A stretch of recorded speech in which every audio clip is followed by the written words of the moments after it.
হরে কৃষ্ণ। উচ্চস্বরে আমার সঙ্গে বলবেন হরে কৃষ্ণ, হরে কৃষ্ণ, কৃষ্ণ কৃষ্ণ হরে হরে, হরে রাম, হরে রাম, রাম রাম হরে হরে।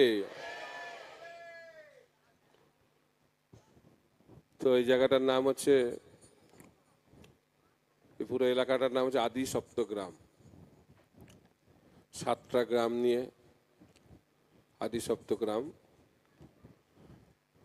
এইটি হচ্ছে কৃষ্ণপুর গ্রাম। এই জায়গায়, এই গ্রামে রঘুনাথ দাস গোস্বামী আবির্ভূত হয়েছিলেন।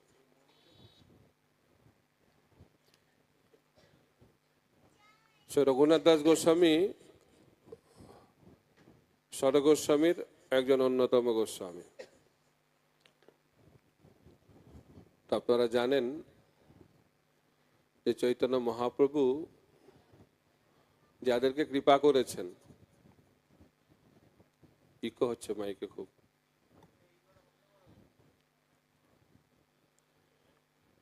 মহাপ্রভু যাদেরকে কৃপা করেছেন তাদের আর রাজকার্য আর ভালো লাগে না। তো কি করেছে, রাজাদেরকে তিনি পথের ভিখারি বানিয়ে দিয়েছেন,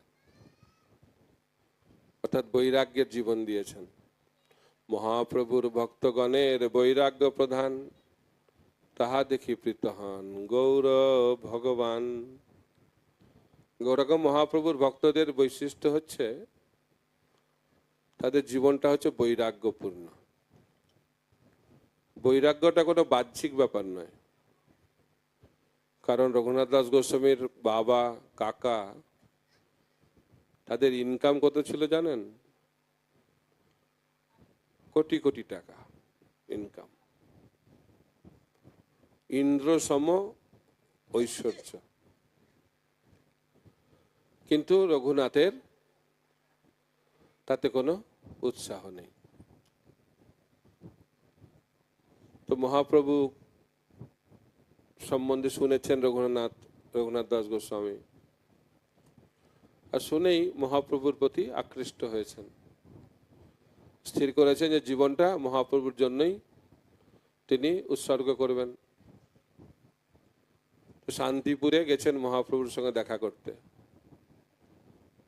তো মহাপ্রভুকে বলেছেন, আমার আর ভাল লাগছে না, আমি আপনার সঙ্গেই ভ্রমণ করতে চাই, আপনার সেবাতেই আমার নিজের জীবনকে সম্পূর্ণরূপে উৎসর্গ করতে চাই।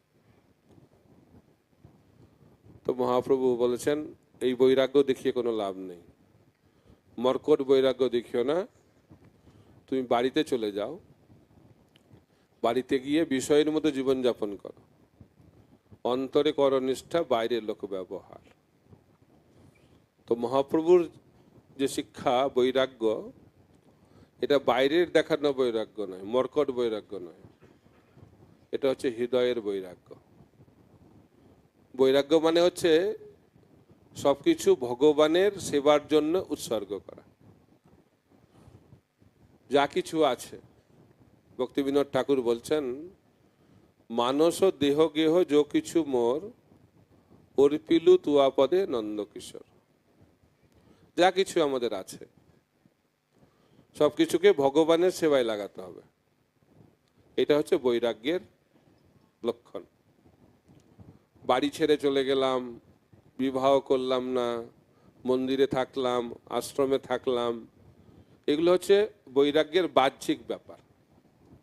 কিন্তু যে বৈরাগ্যের কথা মহাপ্রভু ব্যাখ্যা করেছেন সেটি হচ্ছে হৃদয়ের বৈরাগ্য।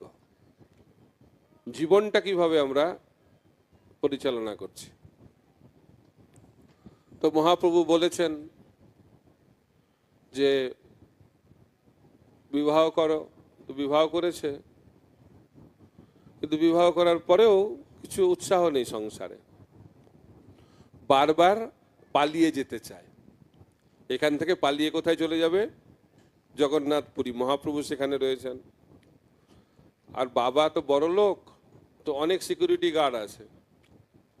তো সিকিউরিটি গার্ড ধরে নিয়ে চলে আসে রঘুনাথকে। রঘুনাথ আর পালাতেও পারছে না,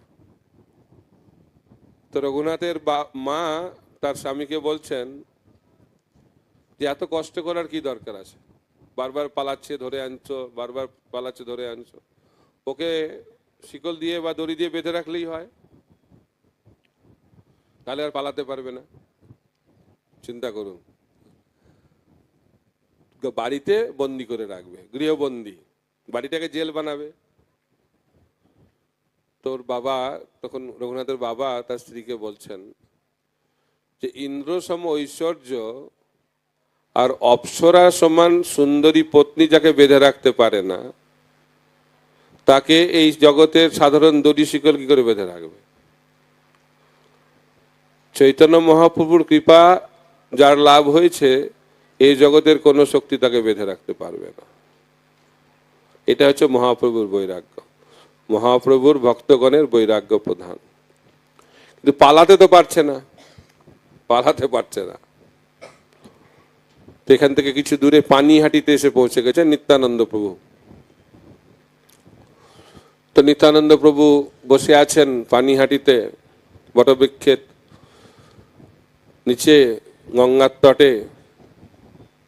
দূর থেকে রঘুনাথ প্রণাম করেছেন নিত্যানন্দ প্রভুকে।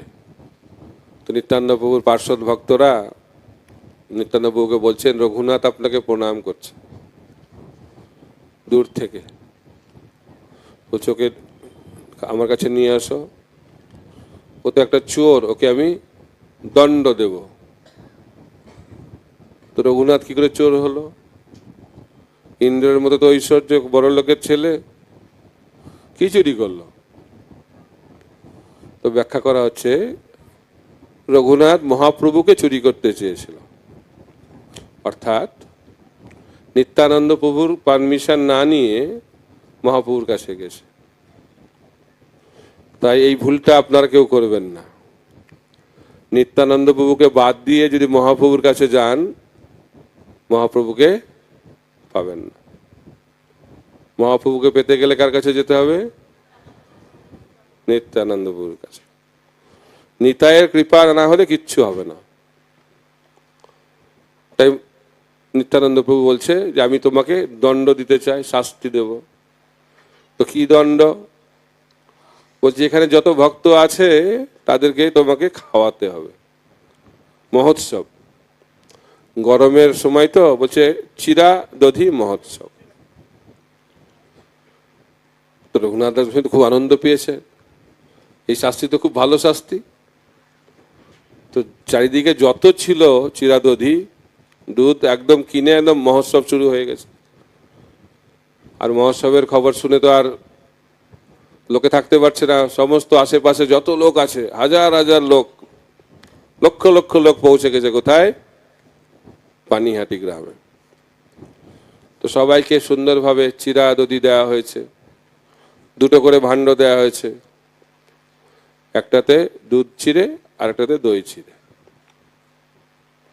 তারপরে নিত্যানন্দ প্রভু এই চিরাদধি মহোৎসব দর্শন করেছেন, তিনি নিজেও চিরাদধি গ্রহণ করেছেন। মহাপ্রভু সেখানে উপস্থিত হয়েছেন, প্রকটিত হয়েছেন, তিনিও গ্রহণ করেছেন। তো উৎসবে সমস্ত বৈষ্ণবরা খুব খুশি হয়ে গেছে। তখন নিত্যানন্দ প্রভু রঘুনাথ দাস গোস্বামীর মাথায় তার শ্রী পাদপদ্মটা রেখেছেন, বলছে এখন তোমার সমস্ত ইচ্ছা কৃষ্ণ পূর্ণ করবে। তো নিত্যানন্দ প্রভু কৃপা করলেন। কেন কৃপা করলেন? কারণ বৈষ্ণবরা সন্তুষ্ট হলেন। তাই বৈষ্ণবদেরকে সন্তুষ্ট না করলে নিত্যানন্দের কৃপা পাওয়া যাবে না।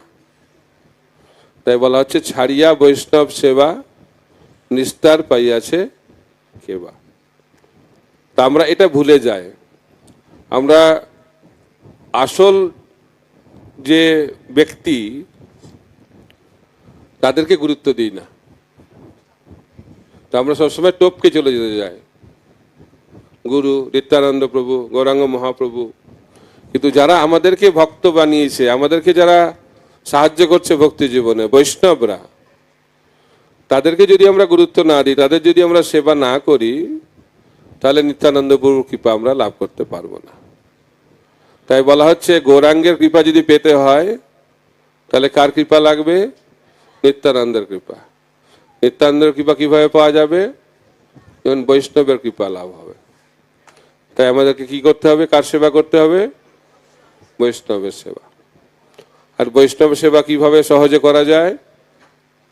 রঘুনাথ দাস গোস্বামী কি করলেন? তাদেরকে কি করলেন? প্রসাদ দিলেন। তাই শিল প্রভুপাদ বলছেন গৃহস্থদের কর্তব্য হচ্ছে নিয়মিত ভাবে গৃহে বৈষ্ণবদেরকে ডাকা। শিল প্রভুপাদ বলতেন ওনার বাবা প্রতিদিন তাদের গৃহে 4 থেকে 5 জন করে বৈষ্ণবকে ডাকতেন, সাধুকে ডাকতেন। এটা ছিল সংস্কার। গৃহস্থদের কর্তব্য হচ্ছে, নারদ মুনিও ব্যাখ্যা করছেন শ্রীমদ্ ভাগবতে, সাধুদেরকে গৃহে ডেকে তাদের সেবা করা, তাদের মুখ থেকে শ্রবণ করা এবং তাদেরকে প্রসাদ প্রদান করা এবং দান দক্ষিণা প্রদান করা। এটা হচ্ছে গৃহস্থদের ধর্ম। গৃহস্থদের প্রধান ধর্ম হচ্ছে দান। তো কাদেরকে দান করা উচিত? বৈষ্ণবদেরকে দান করা উচিত। এবং খালি দান করলে হবে না, তাদের মুখ থেকে শ্রবণ করতে হবে এবং তাদেরকে প্রসাদ সেবা করতে হবে। তো এখন আমরা যদি এই মনোভাব না রাখি তাহলে আমরা ভগবানের কৃপা লাভ করতে পারবো না। কৃষ্ণ ভাবনাময় গৃহস্থ জীবন মানে বৈষ্ণবদেরকে গৃহে রাখতে হবে। আগেকার দিনে বৈদিক সংস্কৃতিতে গৃহস্থদের দরজা সবসময় খোলা থাকতো, সবসময়। আর দরজার বাইরে লেখা থাকতো অতিথি দেবো ভব। অতিথি মানে কি? অতিথি মানে হচ্ছে যিনি না বলে আসেন, কোনো তিথি না মেনে, মানে কোনো কিছু না বলে হঠাৎ চলে আসবে।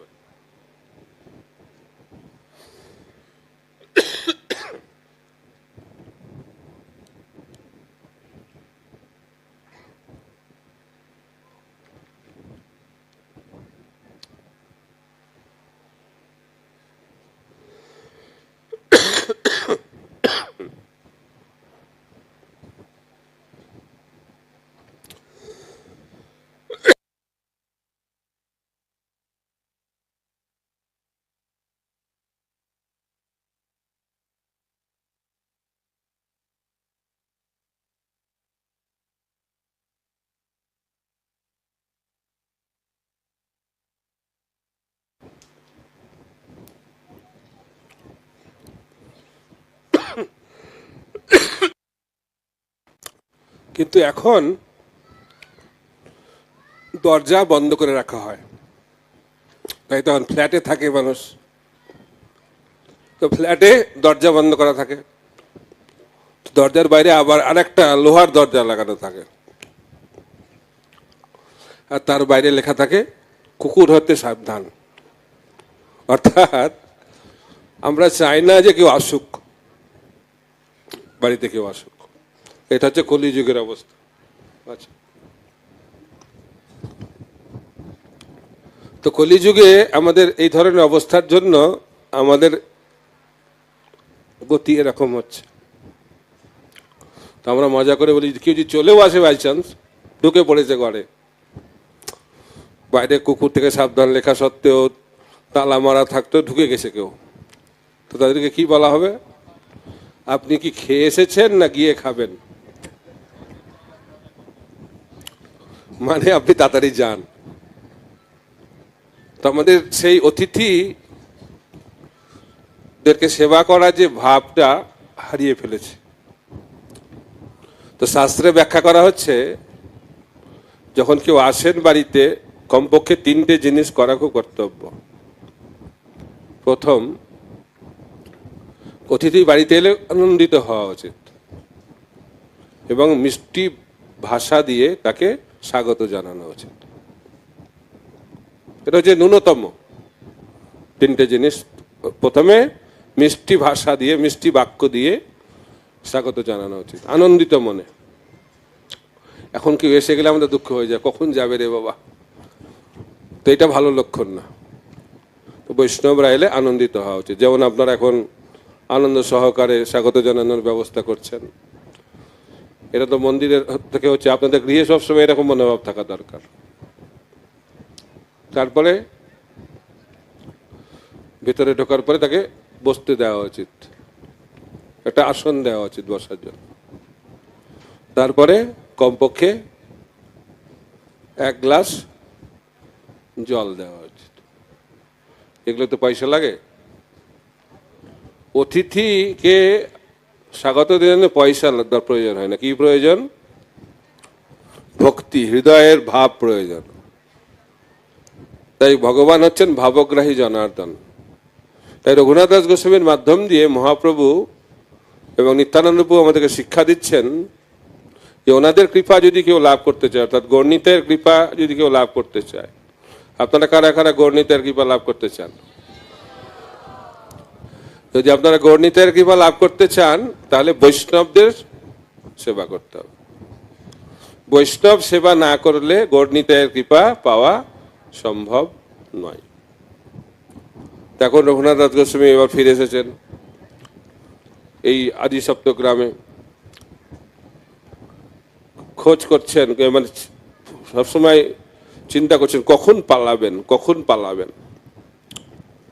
একদিন কি হয়েছে, পূজারি নেই, তো সে বলছে আমি পূজা করে দেবো, কোনো অসুবিধা নেই। তো সেই অজুহাত দেখিয়ে রাত্রিবেলায় সবাই যখন ঘুমিয়ে পড়েছে, রঘুনাথ গৃহত্যাগ করে পালিয়ে গেছে।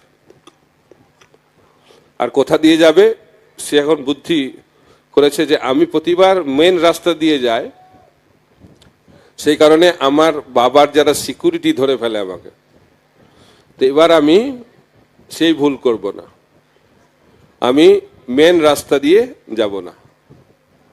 কোথা দিয়ে যাব? আমি জঙ্গল দিয়ে যাব, জঙ্গল দিয়ে যাব। জঙ্গল দিয়ে তো যাবে, হাঁটছে না, দৌড়াচ্ছে, পাগলের মতো দৌড়াচ্ছে। 11 দিন লেগেছে এখান থেকে কোথায় যেতে? জগন্নাথপুরী। তার মধ্যে 3 দিন মাত্র কিছু খাদ্য গ্রহণ করেছে, আর বাকি দিন খালি হেঁটে দৌড়ে পৌঁছে গেছে জগন্নাথপুরীতে। জগন্নাথপুরীতে যখন পৌঁছে গেছেন, মহাপ্রভুর কাছে পৌঁছে গেছেন, তো মহাপ্রভু রঘুনাথ দাস গোস্বামীকে অর্পণ করেছেন কার কাছে? স্বরূপ দামোদর গোস্বামীর কাছে। মহাপ্রভুর সেক্রেটারি হচ্ছেন স্বরূপ দামোদর গোস্বামী, এবং তিনি বললেন আজ থেকে এই রঘু হবে স্বরূপের রঘু। রঘুনাথ কয়েকজন রয়েছেন, কিন্তু এই যে রঘুনাথ, অর্থাৎ সপ্তগ্রামের যে রঘুনাথ, কৃষ্ণপুরের যে রঘুনাথ, তিনি হবেন স্বরূপের রঘু। স্বরূপ দামোদর গোস্বামী হচ্ছেন মহাপ্রভুর সেক্রেটারি, আর সেই কারণে রঘুনাথ দাস গোস্বামী হয়ে গেলেন মহাপ্রভুর অ্যাসিস্ট্যান্ট সেক্রেটারি। কত সুন্দর একটা স্থিতি লাভ করলেন। কি করে লাভ হলো? নিত্যানন্দ প্রভুর কৃপাতে লাভ হলো, বৈষ্ণবদের কৃপাতে লাভ হলো। তাই রঘুনাথ দাস গোস্বামীর বৈরাগ্য তো বর্ণনা করা যায় না। বলছে পাথরে লেখার মতো মহাপ্রভুর বৈরাগ্য। কি বলে? রঘুনাথ দাস গোস্বামীর বৈরাগ্য। তো তিনি যখন রাধাকুণ্ডে থাকতেন, প্রতি 2-3 দিন পর পর 1 কাপ করে বাটার মিল্ক, মানে হচ্ছে মাঠা, বাংলায় কি বলে, ঘোল, পান করতেন। 64 মালা জপ করতেন কমপক্ষে, গোবর্ধন পরিক্রমা করতেন। আমি পড়ছিলাম আজকে যে 1000 বার কৃষ্ণ প্রণাম আর 2000 বার বৈষ্ণব প্রণাম করতেন। তারপর যোগা প্র্যাকটিস করার কোনো প্রয়োজন নেই। কতবার কৃষ্ণ প্রণাম, বৈষ্ণব প্রণাম কতবার? আর ভজন করতেন দিনের মধ্যে কত ঘন্টা? 22.5 ঘন্টা। দিনে কত ঘন্টা? 22.5 ঘন্টা। দিনে কত ঘন্টা হয়? 24 ঘন্টার মধ্যে 22.5 ঘন্টা হচ্ছে ভজন। ভোজন তো নাই, নিদ্রা টিদ্রা কিছু নাই। এটা হচ্ছে রঘুনাথ দাস গোস্বামীর বৈরাগ্য। কি করে সম্ভব? এটা গৌরনীতায়ের কৃপাতেই সম্ভব। এটা অনুকরণ করতে যাবেন না। অনেকে অনুকরণ করে গিয়ে তাদের কি হয়েছে, দুটো জিনিস হতে পারে। রঘুনাথ দাস গোস্বামীকে যে অনুকরণ করবে তাকে হসপিটালে যেতে হবে, নইলে পাগলাগারদে যেতে হবে। দুই জায়গায় যেতে হবে, সম্ভব নয়। প্রভুপাদ ব্যাখ্যা করছেন এই সমস্ত মহান আচার্যদের জীবনকে অনুকরণ করা প্রয়োজন নেই, তাদের নির্দেশটা পালন করতে হবে। তো রঘুনাথ দাস গোস্বামী প্রতিদিন রাধাকুণ্ডের তটে মহাপ্রভুর কথা বর্ণনা করতেন। মহাপ্রভুর কথা 3 ঘন্টা কমপক্ষে। তাই আমাদের মহাপ্রভুর কথা শুনতে হবে। রঘুনাথ দাস গোস্বামী যদি কৃপা পেতে হয় তাহলে মহাপ্রভুর কথা আমাদেরকে শুনতে হবে। শ্রবণ। নিত্য সিদ্ধ কৃষ্ণ প্রেম সাধ্য কবু নয়, শ্রবণাদি শুদ্ধ চিত্তে করহ উদয়। বলা হচ্ছে যে কৃষ্ণ প্রেম কিভাবে আমরা লাভ করব? শ্রবণের মাধ্যমে। শ্রবণ করতে হবে। আপনারা কারা কারা কৃষ্ণ প্রেম পেতে চান? আপনাদের গ্রামের ছেলে তো পেয়ে গেল কৃষ্ণ প্রেম, রঘুনাথ। তো আপনারা কি পেতে চান? তার একটু জোরে বলুন হরি বল। কৃষ্ণ প্রেম পাওয়ার জন্য রঘুনাথ কত উদ্গ্রীব ছিলেন।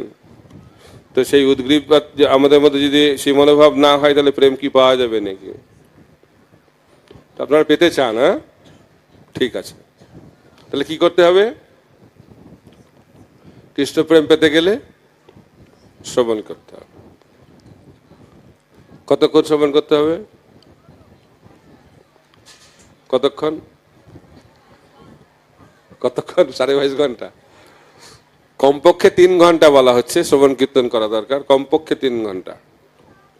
তারপরে 3 ঘন্টাটা একদিন 6 ঘন্টা হবে, 6 ঘন্টাটা 12 ঘন্টা, আর ভগবানের কৃপায় একদিন 24 ঘন্টা আমরা ভগবানের কথা শ্রবণ কীর্তন করার সৌভাগ্য অর্জন করতে পারবো।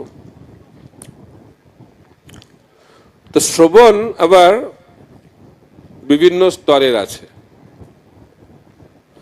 তমগুণের শ্রবণ, রজগুণের শ্রবণ, সত্যগুণের শ্রবণ আর শুদ্ধ সত্যের শ্রবণ। সবাই একরকম শ্রবণ করতে পারবে না। যারা তমগুণে আছে তাদের শ্রবণটা কিরকম হবে? শ্রবণ শুরু হলেই চোখটা বন্ধ হয়ে যাবে। আর শ্রবণটা কখন শেষ হবে? যখন কথা শেষ হয়ে যাবে তখন চোখটা আবার খুলবে। আর শ্রবণের সময় আমরা সমাধিতে চলে যাব। এটা হচ্ছে তমগুণের শ্রবণ, অর্থাৎ কিচ্ছু শুনতে পারবো না। তখন তমগুণে কি হবে? চোখটা বন্ধ থাকবে, কানটা বন্ধ থাকবে, আর হৃদয়টাও বন্ধ থাকবে। এটা তমগুণ। রজগুণে কিরকম শ্রবণ? রজগুণে যারা থাকবে তাদের তো চোখ বন্ধ হবে না, তাদের তো ঘুম হবে না। কারণ মানুষের এখন ঘুম হয় না, তাই না? এখন তো ওষুধ খায় অনেক, ওষুধ খেয়ে ডাক্তারের কাছে গিয়েও রাত্রেবেলাতে ঘুম হয় না। তো আমরা বলি তাদেরকে ডাক্তারের কাছে না গিয়ে ইস্কনে চলে আসুন। ইস্কনে সকালবেলায় ভাগবত পাঠে বসলেই ঘুম পেয়ে যাবে, ডাক্তারের কাছে যেতে হবে না। আর তারপর একটা হাতে জপমালা দিয়ে দেবো, সারাদিন ঘুমাতে পারবেন। ঘুমানোর কোনো অসুবিধা নেই। ঘুমানোর ওষুধ দেওয়া হয়ে গেছে। কি কি? ভাগবত আর হরিনাম। এটা তমগুণের প্রভাব। আর রজগুণে চোখটা খোলা থাকবে, আর সামনে বসবে এমনভাবে তাকাবে মানে সব শুনছে, কিন্তু চোখটা খোলা থাকলেও মনটা অন্য জায়গায় পড়ে আছে। মনটা কোথায় পড়ে আছে? বাড়িতে। পরিকল্পনা চলছে, আজকের কি হবে, তারপরে 7 দিন পরে কি হবে, 1 মাসের কি হবে, বছরে কি হবে, সারা জীবনে কি হবে, পরের জীবনে কি হবে, সব পরিকল্পনা চলবে। এটা হচ্ছে রজগুণের লক্ষণ। অর্থাৎ মনটা অন্যদিকে থাকবে, এক কান দিয়ে ঢুকবে আর এক কান দিয়ে বেরিয়ে যাবে। আমরা হিন্দিতে মজা করে বলি ইস্কান সে উস্কান, ইসকা নাম ইস্কন, অর্থাৎ এক কান দিয়ে ঢুকবে আর এক কান দিয়ে বেরিয়ে যাবে। এটা হচ্ছে রজগুণের শ্রবণ। কিন্তু শ্রবণ সত্যিকারে শুরু হয় যখন কেউ সত্যগুণে থাকে। সত্যগুণে চোখটাও খোলা থাকবে, কানটাও খোলা থাকবে, আর হৃদয়টাও খোলা থাকবে। তাহলে শব্দ তরঙ্গটা হৃদয়ে যাবে। শ্রবণ মানে হচ্ছে চিন্ময় শব্দ তরঙ্গকে হৃদয়ে প্রবেশ করানো। কিন্তু আমাদের ভাবা উচিত নয় তাহলে আমি তো ঘুমিয়ে যাই, তাহলে আর শ্রবণ করবো কেন? মহারাজ তোমার তমগুণের শ্রবণে আর কি হবে, রজগুণেও শ্রবণ, তাহলে আমি যখন সত্যগুণে যাব তখনই শ্রবণ করবো, এখন আর শ্রবণ করবো না। শ্রবণ করতে করতেই আমাদের শ্রবণের গুণ বাড়বে। আমাদের ঘুম পেলেও শুনতে হবে, মন না থাকলেও শুনতে হবে। এটা হচ্ছে সাধু সঙ্গের প্রভাব। তাই সাধু সঙ্গের প্রভাবে কি হবে, আমাদের যে গুণের প্রভাব সেটা কমতে থাকে। তমগুণ থেকে আমরা রজগুণ, রজগুণ থেকে সত্যগুণে আমরা উন্নীত হতে পারি। তাই আমাদেরকে সবসময় ভক্ত সঙ্গে থাকতে হবে। তো বলা হচ্ছে ভাগবত পরে গিয়া বৈষ্ণবের স্থানে একান্ত আশ্রয় করে চৈতন্য চরণে। সাধু সঙ্গে হরিনাম এইমাত্র চাই, সংসার জিনিতে আর কোনো বস্তু নাই। তা আমাদের সবকিছু করতে হবে সাধু সঙ্গে, কারণ কলিযুগে সঙ্গেই বল, একা একা হবে না। নির্জন ভজনকে কৈতব বলে তুলনা করেছেন ছিল ভক্তি সিদ্ধান্ত সরস্বতী ঠাকুর প্রভুপাদ। মন সবসময় বলবে একা একা থাকো, এরা কিসের ভক্ত, আমি একমাত্র ভক্ত। তাই ভক্ত সঙ্গে থাকা যাবে না, একা একা ভজন করো। কিন্তু কলিযুগের ধর্ম কি? নাম সংকীর্তন। কলিযুগের ধর্ম জপ নয়, বলা হচ্ছে জপ, কীর্তন, সংকীর্তন, তিনটে জিনিস। জপ মানে নিজে শ্রবণ করতে পারি এরকম উচ্চারণ করে জপ করা হয়, উচ্চস্বরে নাম করাকে বলে কীর্তন, আর অনেক ভক্ত সহকারে যখন একসঙ্গে আমরা ভগবানের নাম গ্রহণ করি সেটাকে বলা হয় সংকীর্তন। নাচো গাও ভক্ত সঙ্গে করো সংকীর্তন, এমনই মধুর মহাপ্রভুর বচন। তো মহাপ্রভুর শিক্ষা হচ্ছে ভক্ত সঙ্গে উচ্চস্বরে হরিনাম করতে হবে। কারণ যদি আমরা উচ্চস্বরে নাচতে নাচতে হরিনাম করি তাহলে আমরা ঘুমাতে পারবো না। কারণ কলিযুগের প্রভাবে যখনই আমরা ভগবানের নাম করব তখন ঘুম পাবে। আমরা শুয়ে শুয়ে ঘুমাই, তাই তো, বসে বসে ঘুমাই। হরিনাম যখন করি, ভাগবত যখন শ্রবণ করি, বসে বসে ঘুমাই। অনেকে আবার দাঁড়িয়ে দাঁড়িয়েও ঘুমায়। মঙ্গলাতিতে রাধা মাধবের সামনে দাঁড়িয়ে ঘুমাবে, দেখেছেন কিরকম? এরকম ভক্ত আছে, কিন্তু দাঁড়িয়ে দাঁড়িয়ে ঘুমাতে পারে, স্পেশালাইজড।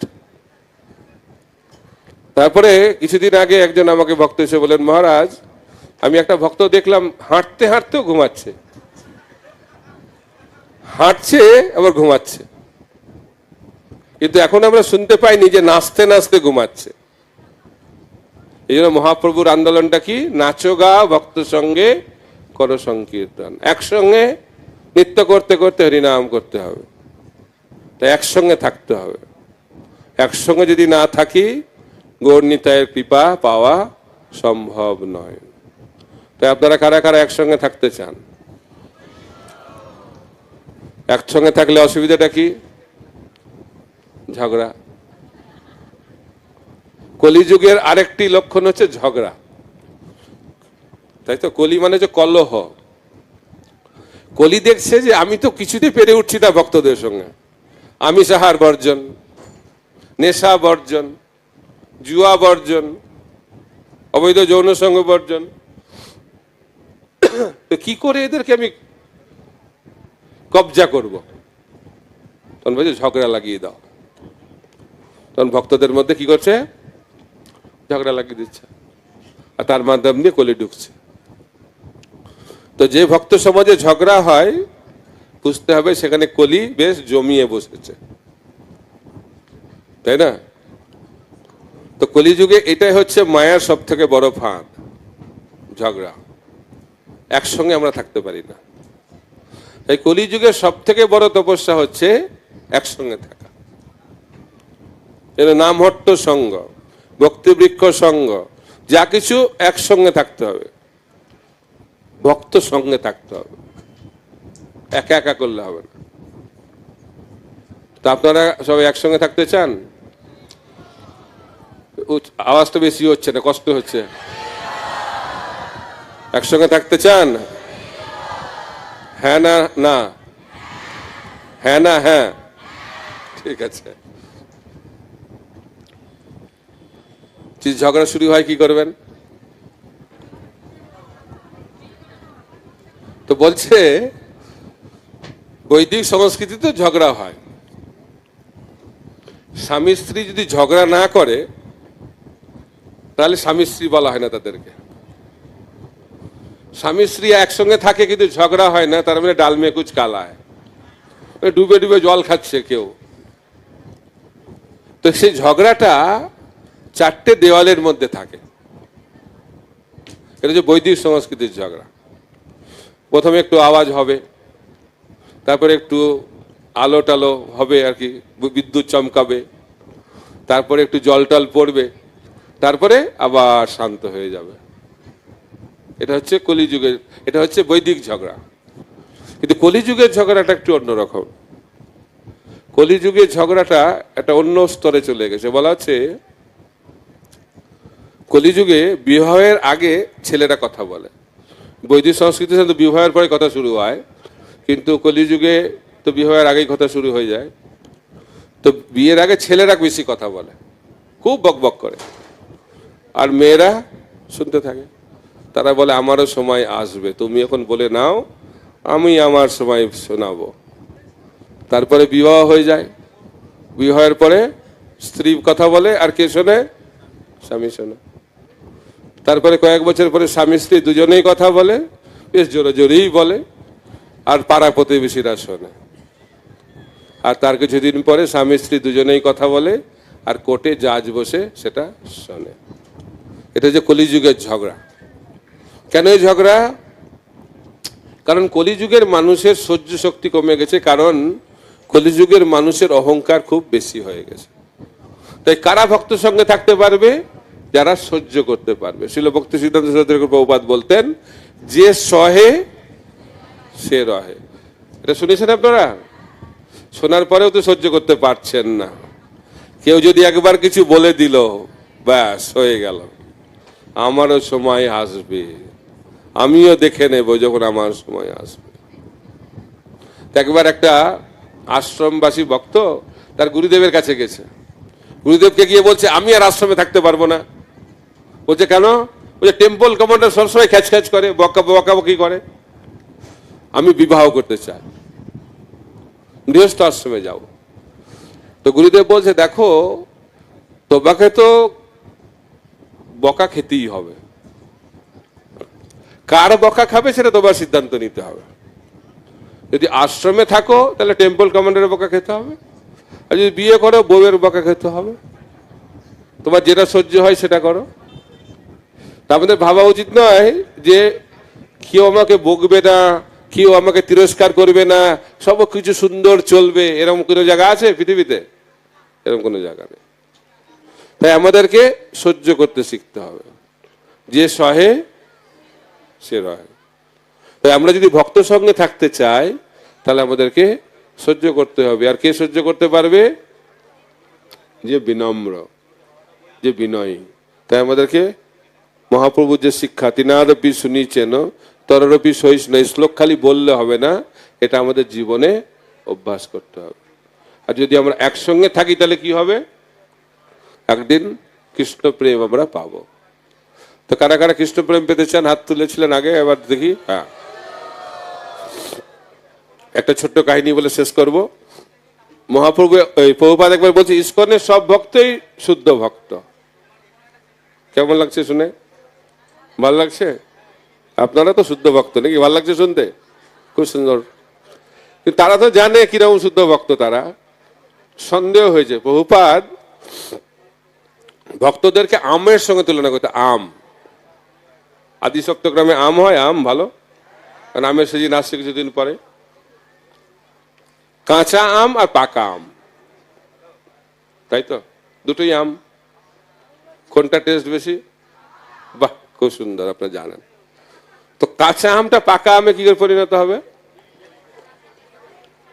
স্বাভাবিকভাবে কার্বাইড দিয়ে রাখে। স্বাভাবিকভাবে কিভাবে হবে? গাছের সঙ্গে লেগে থাকলেই হবে, তাই তো। গাছের সঙ্গে লেগে থাকলে কাঁচা আম পাকা আমে পরিণত হবে। তো যারা সাধনা করছে তাদেরকে বলা যায় কাঁচা আম, আর যারা সিদ্ধি লাভ করেছেন তারা হচ্ছেন পাকা আম। যারা কৃষ্ণ প্রেম পেয়ে গেছেন তারা হচ্ছে পাকা আম। আপনারা সকলে তো পাকা আম হতে চান, হাত তুলে নিয়েছেন আগে। এখন এই কাঁচা আম শুদ্ধ ভক্ত কি করে পাকা আম শুদ্ধ ভক্ত পরিণত হবে? কার সঙ্গে লেগে থাকতে হবে? ভক্ত সঙ্গে লেগে থাকতে হবে, ভক্ত সঙ্গে লেগে থাকতে হবে। কিন্তু আমের সিজনে একটা সমস্যা আসে, ঝড় হয়। ঝড় ঝড় হলে কি হবে? আমটা গাছ থেকে পড়ে যাবে, তখন কাঁচা আমটা কি আমে পরিণত হবে? পচা আম। তিন রকম আম, কাঁচা আম, পাকা আম, আর মাঝখানে আরেকটা আম পচা আম। তা আপনারা পচা আম হতে চান না, পাকা আম। তো আমাদের ভক্তি জীবনেও একটা ঝড় আসে। কি ঝড়? বৈষ্ণব অপরাধের ঝড়। বৈষ্ণব অপরাধ করলে কি হবে? ভক্ত সঙ্গ থেকে আমরা চলে যাব। জীব গোস্বামী ব্যাখ্যা করছেন, ভক্ত সঙ্গ ছেড়ে কারা চলে যায়? যারা অপরাধ করে। তো যারা বৈষ্ণব চরণে অপরাধী তারা ভক্ত সঙ্গ ছাড়বে, আর ভক্ত সঙ্গ ছাড়লে কি হবে? কাঁচা আমটা কি আমে পরিণত হবে? পচা আমে। অত ভক্তি তার নষ্ট হয়ে যাবে। তো আপনারা কারা কারা ভক্তিকে সুরক্ষিত রাখতে চান? তাহলে কি করতে হবে? আপনারা প্রতিজ্ঞাবদ্ধ হচ্ছেন গৌরনিতাইয়ের সামনে আপনারা ভক্ত সঙ্গ ছাড়বেন না? হাত তুলে বলুন হরি বল। আর একটু জোরে বলুন, আর একটু জোরে বলুন, আরো জোরে বলুন। আমরা বলুন আমার সঙ্গে সঙ্গে, কখনো ভক্ত সঙ্গ পরিত্যাগ করব না। আজীবন ভক্ত সঙ্গে থেকে ভক্তদের সেবা করে হরিনাম করতে করতে জীবন অতিবাহিত করব। প্রতিজ্ঞা করে নিলেন কিন্তু, ঠিক আছে? কেউ আপনারা ভক্ত সঙ্গ ছাড়বেন না, কারণ এটি হচ্ছে সব থেকে বড় তপস্যা। এবং মহাপ্রভু শিল প্রভুপাদ পূর্বতন আচার্যরা আমাদেরকে সাবধান করে দিয়েছেন যাতে আমরা কখনো বৈষ্ণব অপরাধ না করি এবং সবসময় ভক্ত সঙ্গে থেকে আমরা মহাপ্রভুর কৃপা আশীর্বাদ লাভ করি। হরে কৃষ্ণ কৃষ্ণ কৃষ্ণ হরে হরে, হরে রাম রাম রাম হরে।